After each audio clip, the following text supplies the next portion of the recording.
Бирок бардык коомдук тамактануучу жайларда ашкозчулардын, жумушчулардын, санитардык китепчилери жок же мөөнөтү өтүп кеткен бизнесleri барлардын да өздүгү тастыкталган сүрөттөрү чапталбаган. Рейд учурунда биз ушундай чоң кемчиликке көрдүк. Каладагы коомдук тамактануучу жайлар талапка жооп бербейт, ал негиздүү жугуштуу оорулардын саны көбөйүп, 4 айда эле тамак ашка уулануунун 12 учуру катталган. Мындан улам 1 ай бою рейдтик иш-чаралар жүргүзүлгөн. Жыйынтыгында 2 гана коомдук тамактануучу жай белгиленген талаптарга жооп берери аныкталган. Маселе бүгүн коллегиялык жыйында каралып, санитардык эпидемиологиялык көзөмөлдөө борборуна ишти күчөтүп алып баруу тапшырылды. 55 тамактануучу жайлар, 49 эт сатуучу дүкөндөр каралып, 8 тамактануучу жайга, 5 эт сатуучу дүкөнгө жана башка жеке ишкер субъекттерге ветеринардык санитардык талаптар сакталбаган үчүн жалпы 257 миң сом мөлчөрүндө айыппул салынды жана 382 объектиге ветеринардык көрсөтмөлөр берилди.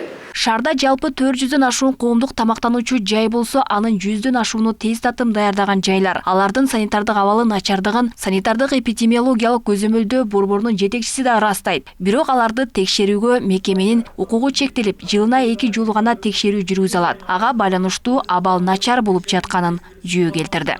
Сөзсүз жоёбуз, иштейбиз, аракет кылабыз.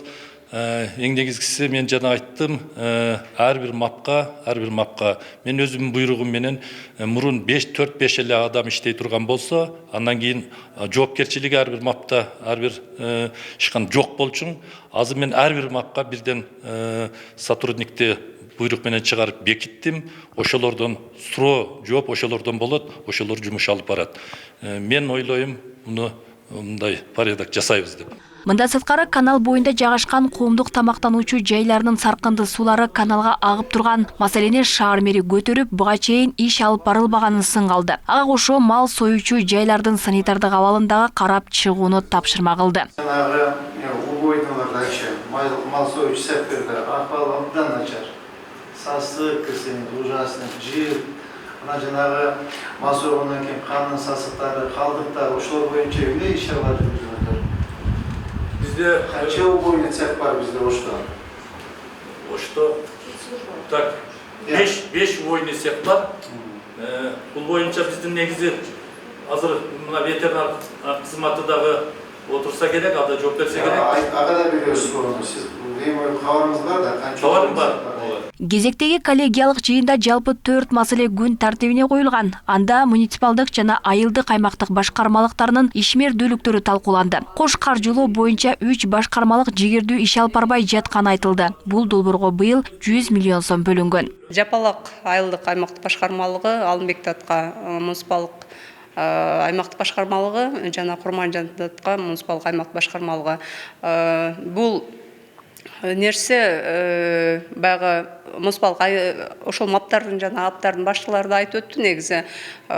Жергиликтүү жамаат, жергиликтүү жашоочуларда эгерде андай демилге болбосо, анда булардын дагы ишмердүүлүктү алга жүргүзүүгө мүмкүнчүлүктөрү болбой калат. Бирок ошол эле учурда булар ушул жергиликтүү жашоочуларды шыктандырып, алдыга түртүп, могул ишти жасайлы, бул программаны ишке ашыралы деп иш аракет жүргүзсө дагы бир топ натыйжалуу болот деп. 50% жергиликтүү тургундар чогулуш керек болот да. Ошол тараптан МАП жана АПТын кызматкерлер тарабынан ошол акчаны жыйноо маселеси бир аз көйгөй болуп келет. Качан акча жыйналып, атайын эсепке төгүлгөндөн кийин мэрия комиссияда каралып бөлүп берет. Ушул аталган аймактар көбүнчө ошол акчасын чогултуу маселеси бир аз узакка созулуп кеткендиктен бир аз кечеңдеп калат. Ошол эле маселе болот. Негизинен андай башка маселе жок. Анан кээ бир аймактар бар, долбоорлору мисалы көп жумуштар аткарылып, долбоорлор бүтүп, уже кийинки долбоорлору түгөп калган моменттер да бар.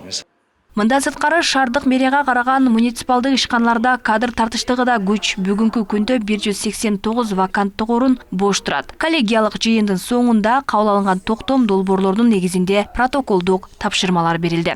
Алмагүл Эрке, Байгызы Адилбек Абдакимов, Ош ТВ.